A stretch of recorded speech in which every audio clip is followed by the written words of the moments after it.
로마의 검투사의 자존심, 글래디에이터. 2. 프로 선수들의 경연장. 학자들은 조련을 받아 온순해진 동물의 쇼는 시대가 지남에 따라서 매력을 잃게 되었다는 것에 동조한다. 그래서 보다 자극적인 경기가 벌어지곤 했다. 콧볼 쏘는 코끼리와 고문 물소와 싸우는 등 동물끼리의 결투도 벌어졌다고 추정한다.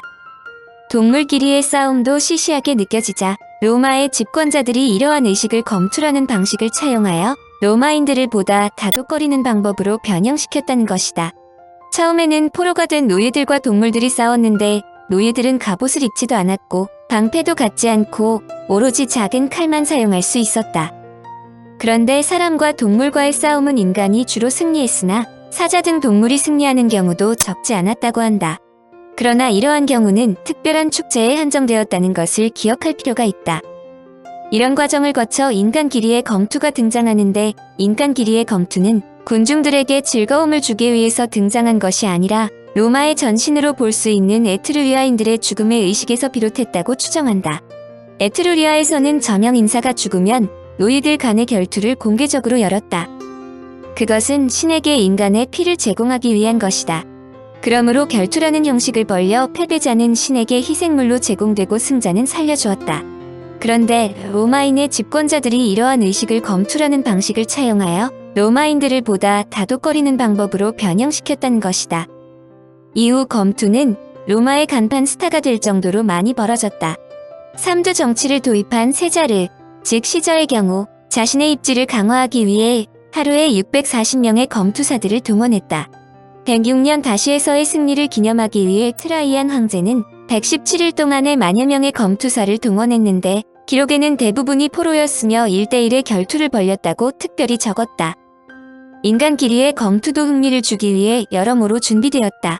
기록에 의하면 흑인과 백인의 검투도 있었고 흑인끼리의 싸움이 벌어졌는가 하면 때론 여자와 난쟁이가 싸우기도 했으며 여자 검투사끼리 싸우기도 했다고 한다. 검투의 대명사는 남자인데 여자 검투사들이 있었다는 말에 반신반의하는 사람들이 많은 것은 사실이다. 정말로 여자 검투사가 있었느냐이다. 그런데 악명 높은 갈리콜라 황제가 살해되자 다음 황제로 추대된 클라우디우스 황제의 황비인 메살리나가 검투사 출신이었다는 기록도 있다. 그녀는 로마 사상 가장 유명한 탕녀로도 이름이 알려져 있지만 그녀가 황비가 되기 전에 검투사 출신이었다는 것이다. 물론 이것은 메살리나를 비하하기 위한 가짜뉴스라는 말도 많았지만 여자 검투사의 존재 여부는 많은 사람들의 호기심거리였는데 로마에 여자 검투사가 존재했다는 것은 근래 사실로 확인되었다. 이 내용은 로마의 여자 검투사 그레디아트리스에서 별도로 설명한다. 도 아니면 뭐? 대부분의 검투사는 포로, 노예 죄인으로 훈련소에서 철저히 단련되었고 검투사들을 양성하는 전문기관에서 훈련받았다. 그러나 일반인들이 알고 있는 것처럼 검투사가 모든 경기에서 도안이면 뭐라는 식으로 죽음의 결투를 한 것은 아니라는 것을 이해할 필요가 있다. 그것은 상류층 자제들이 원형 경기장에서 구경만 한 것이 아니라 직접 경기에 참가하기도 했다는 것을 보아서도 알 수 있다. 2001년 아카데미 작품상 나무주연상을 비롯하여 5개 부분에서 수상한 글래디에이터는 바로 검투사가 되어 돌아온 영웅의 드라마틱한 복수담을 줄거리로 삼았다. 로마의 육현제 중에 하나로 명상록으로 유명한 마르쿠스 아우렐리우스는 막시무스를 총애하여 아들이 아닌 그에게 권력을 넘겨주기로 한다. 그러나 황제의 아들 코모두스는 질투와 분노를 느껴 급기야 황제를 살해하고 황제가 된다. 코모두스는 막시무스와 그의 가족을 죽이라고 명령하지만 막시무스는 극적으로 살아남고 노예로 전락하여 투기장의 검투사로 훈련을 받는다. 그는 검투사로서 매 경기마다 승리로 이끌면서 명성과 인기가 날로 높아지며 황제의 누이인 루실라를 만난다. 황제인 코모두스는 어느새 민중의 영웅이 된 막시무스가 자신이 살해하도록 명령한 장본인임을 알았지만 영웅을 함부로 죽일 수는 없었다. 그 와중에서 코모두스에 대한 반란이 착착 계획되며 루실라 역시 막시무스의 반란을 돕는다. 검투사인 막시무스 역시 콜로세움에서 검투를 벌인다. 이들은 노예 신분이고 이기면 다음 검투 시합까지 살아남을 수 있고 죽으면 그것으로 끝이 난다. 막시무스는 용맹한 로마 제국 군대를 통솔했던 장군답게 검투사로서 힘과 지혜를 과시하며 관객의 시선을 끌면서 장렬한 최후를 맞는다. 코모두스는 로마 황제임에도 매우 놀라운 기록을 갖고 있다. 그는 로마에서 가장 강한 사나이로 인정받기 위해 1000회 이상 투기장에서 싸웠다는 것이다. 그중 355회는 아버지가 황제로 있을 때였으며 735회는 자신이 황제일 때였다. 그가 검투사와 싸워서 살해되지 않았음은 물론이며 그렇다고 그와 결투한 상대자가 모두 살해된 것은 아니다. 실제로 코모두스는 돈을 걸고 싸우는 것이 목적이었다. 그는 결투에 나설 때마다 검투사들의 공동기금에서 50만 세스테르치를 송금하도록 시켰다. 코모두스는 그리스의 헤라클레스라는 호칭이 마음에 들지 않자 당시 유명한 검투사였던 파울루스를 선망하여 자신의 동상 밑에 그의 이름을 새기기도 했다. 검투사들의 인기가 어느 정도로 높았는가를 보여주는 시례이다. 서기 79년 8월 20일 로마에서 약 200km 떨어진 베수비오에서 강력한 화산 폭발이 일어나 화산재가 폼페이시를 뒤덮어 수백 명이 사망했다. 화산이 폭발력에 비하면 상당히 작은 숫자인데 이는 화산 폭발을 사전에 예기하여 많은 사람들이 무사히 대피할 수 있었기 때문이다. 그런데 이들 폭발로 도시 자체가 화산재로 파묻혔기 때문에 1748년 나폴리의 찰스 3세가 발굴 지시를 내릴 때까지 로마의 도시는 안전하게 원형을 보관할 수 있었다. 아직도 전체 도시의 3분의 1이 아직 발굴되지 않은 상태인데 원형 극장의 벽에 누군가가 다음과 같은 낙서를 했다. 인기 있는 검투사에게 보내는 팬레터였다. 모든 결투에서 당신은 승리했습니다. 그것은 세계 7대 불가사의 중 하나입니다. 세계 7대 불가사의에 들어갈 정도로 검투사가 모두 승리하기 어렵다는 것을 단적으로 보여주는 시례이지만 검투사들의 경기에서 패배자가 항상 살해되는 것은 아니라는 점이다. 그것은 로마에 남아있는 검투사가 직접 쓴 낙서에서도 알 수 있다. 그는 원형 경기장에서 20여 번의 결투에 참가했는데 6번 패배했다고 적었다. 이것은 검투사끼리의 결투에서 6번이나 패배했는데도 불구하고 죽임을 당하지 않았다는 것이다. 일반적으로 검투장에 들어온 검투사의 5에서 10% 정도가 살해되었는데 이는 90에서 95%의 검투사가 살아남았다는 것을 뜻한다. 검투사들은 오늘날의 프로스포츠에 출전하는 선수와 다름이 없었고 많은 사람들이 유명한 검투사에 돈을 걸었다. 검투사들이라는 직업 자체가 로마인들에게 매우 인기가 있었으므로 유능한 검투사는 매우 돈을 많이 벌었다. 검투사들은 검투의 수익금의 일부를 나누어 가졌는데 검투 초보자인 경우도 보통 관리의 3배나 되는 돈을 받았다. 실제로 검투사들의 훈련지에는 성공하여 은퇴한 돈 많은 검투사를 부러워하는 낙서도 남아있다. 유명한 검투사의 인기가 높은 것은 많은 여자들이 검투사의 몸을 만지기만 해도 행운이 온다고 믿었기 때문이다. 검투가 인기 종목이라는 것은 벽화로도 알 수 있다. 어린아이들이 어른들의 흉내를 낸다는 것은 당연하다. 그런데 로마의 그림들을 보면 어른들이 사냥에서 황소나 콧불소를 올가미에 걸듯이 어린이들이 산토끼를 상대로 올가미를 걸면서 사냥하는 장면이 나온다. 양이나 염소, 개에 끌린 이륜차를 타고 놀면서 전차 경주의 기수가 되는 장면도 있다. 이것은 원형 경기장에서 벌어진 당시의 검투나 경기가 모두 위험하지 않았다는 것을 단적으로 보여주는 것이다. 로마의 검투가 상당히 와전돼 있다는 점으로 한 학자는 현재나 옛날이나 자기 자식들이 원형 경기장에서 모두 죽는다는 검투 경기에 참가하려고 연습을 한다면 허락할 부모가 있겠는가 하고 반문했다. 검투사가 모두 살해되지 않았다는 것은 히포크라테스와 함께 고대 의학의 선구자로 불리는 현 터키 지역인 페르가몬의 갈레노스의 글로도 알 수 있다.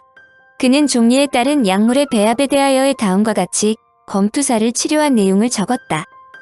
나는 다친 힘줄을 치료하는 방법을 알고 있었다. 나는 28세에 알렉산드리아에서 막 고향으로 돌아왔다. 나는 내가 만든 약물의 효과를 확인하기 위해 그것을 나와 같은 도시에 사는 의사는 물론 인근 도시에 사는 동료 의사들에게도 나누어 주었다. 나는 우리 도시의 대사제가 아직 젊은 나에게 검투사의 치료를 맡긴 이유를 알지 못한다.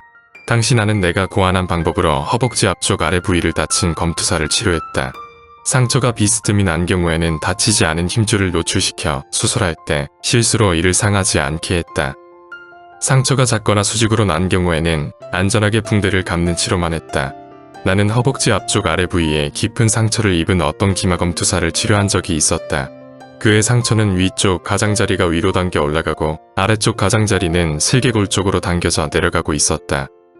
나는 감이 분리된 근육의 양쪽을 꿰며 벌어진 상처를 봉합했다. 또한 힘줄을 노출시킨 다음에 이들을 다시 꿰맸다.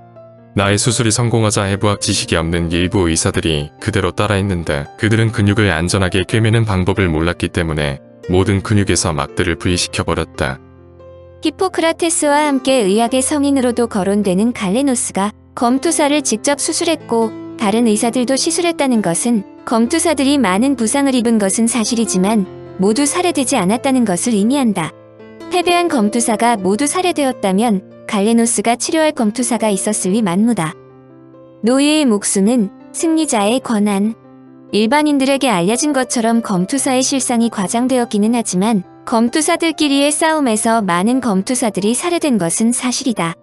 로마의 검투사가 된 이유는 여러 가지이지만 대부분의 검투사들은 포로 또는 주인이 자신의 노예를 관중의 흥을 돋구기 위해 검투사로 명령한 것이다. 노예를 지칭하는 라틴어 세르부스는 살려진 자라는 뜻이다. 원래는 죽을 운명의 사람들이지만 죽이지 않고 살려주었다는 뜻이다. 큰 틀에서 노예는 전쟁 포로를 의미하며 임의대로 처리하는 것은 당연하다고 생각했다. 그러므로 포로 또는 노예들은 살려진 자이지 그들은 인간으로 대접받지 못했다. 그들의 목숨은 언제든지 빼앗을 수 있기 때문이다. 그들의 생사여탈권은 주인에게 주어진 말하는 도구였다. 특히 그들이 자식을 낳게 했다는 것은 죽이지 않고 큰 은혜를 주었다는 뜻이므로 노예의 자식들이 노예가 되는 것은 당연한 일이었다. 고대 사회는 전쟁으로 점철되었으므로 당연히 노예의 숫자도 엄청났다. 기원전 5세기 아테네의 인구는 대략 30만 명으로 추산하는데 그 가운데 노예는 약 40%였다. 아테네의 라우레이온 은광에서는 1만 명이 넘는 노예가 작업을 했으며 델로스의 노예 시장에서는 하루에 1만 명의 노예가 거래됐다고 한다. 특히 고대의 누구도 노예의 존재에 대해서 이의를 제기하지 않았다. 아리스토텔레스는 태어날 때부터 지배하도록 되어 있는 집단과 지배받도록 되어 있는 집단이 있다며 선천적 노예론을 제기했다. 로마 시대 스페인의 카르타헤나 광산에 4만 명이 넘는 노예가 있었다고 알려진다. 로마를 대표하는 제도 중 하나가 노예제도이므로 로마의 노예에 국한하여 설명한다. 과거 어느 나라나 유사한 노예제도가 있었지만 로마의 노예제도는 다른 국가와 다소 다르다. 우선 노예가 상상할 수 없을 정도로 많이 있었다. 학자들은 로마 인구의 3분의 1 또는 로마 제국 전역을 합하면 약 5분의 1이 노예였다고 추정한다. 한마디로 노예들의 노동을 토대로 로마 국가가 운용되었다는 것을 의미하는데 이들은 강제 노역에만 동원된 것이 아니다. 이들은 가정, 농업, 광산 제조업, 건설 및 도시 내의 다양한 서비스에서 봉사했다. 로마의 경제는 주로 농업과 전쟁에 의존했다. 농업은 인구를 유치했고 군사 캠페인으로 제국을 운용하는 데 다양한 자금을 창출했다. 역사가 아피아는 다음과 같이 적었다. 부자들은 자신의 소유물이나 가난한 사람들의 작은 소유물에 인접한 재산을 사거나 압류하여 귀규모 목장을 운영했다. 자유인들이 군대에 복무하는 것을 피하려고 노예가 되기도 했는데 그들이 많은 아이들을 낳는 데다 노예들은 군복무 의무가 없으므로 많은 이득을 얻을 수 있었다. 더불어 전쟁 포로나 해적들로부터 공급되는 엄청난 수의 노예들이 로마에 유입되었다. 로마 시대에서 가장 악력 높은 노예 시장은 실리시안 해적들이 지속적으로 공급하는 델로스 시장이다. 물론 대부분의 로마 도시에 노예 시장이 존재했고 이를 선전하기 위해 안내판들이 걸렸다. 노예에 대한 열악한 대우는 잘 알려져 있지만 로마의 유명한 철학자 세네카의 기록은 매우 놀라게 한다. 그는 모든 노예가 잘못 취급된 것은 아니라고 강조했다. 세네카는 2명의 유명한 노예에 대해 적었다. 첫째는 그리스의 디오게네스와 로마의 에피테투스로 그들은 진정한 가족으로 대우받았다고 말했다. 디오게네스는 주인 아이들의 교육을 담당했고 에피테투스의 주인은 그를 금욕적인 철학을 계속 연구하도록 배려했다. 로마에서 노예는 로마인이 내세울 수 있는 지위의 상징이었는데 노예 숫자와 함께 외국인 노예들을 갖고 있다는 것은 더욱 큰 자랑거리였다. 대부분 한두 명의 노예를 소유할 수 있었지만 적어도 15명 정도의 노예를 갖고 있어야 인정받는 로마인으로 간주되었고 부호들은 수백 명의 노예를 갖고 있었다. 노예들이 가장 열악한 대우를 받은 곳은 광산 등 공공 분야에서의 노역이다. 노예들은 감옥과 같은 조건의 막사 건물에 수용되었고 종종 사슬에 묶여 있었다. 특히 로마 함선에서 노를 젓는 노예들의 상황은 최악인데 아카데미상을 11개나 수상한 베너에서 로마 함선에서 3개월을 넘기기 어렵다고 한 것이 단적인 예이다. 노이들이 얼마나 심한 대우를 받았는가는 베수비오 화산 폭발로 매몰된 폼페이에서 발견된 유골로도 알 수 있다. 유골을 조사한 학자들은 극심한 과로와 영양실조로 인해 발생하는 만성 관절염과 사지의 왜곡이 두드러지게 많다는 것을 발견했다. 청취자에게 원하는 것은 1. 구독 2. 좋아요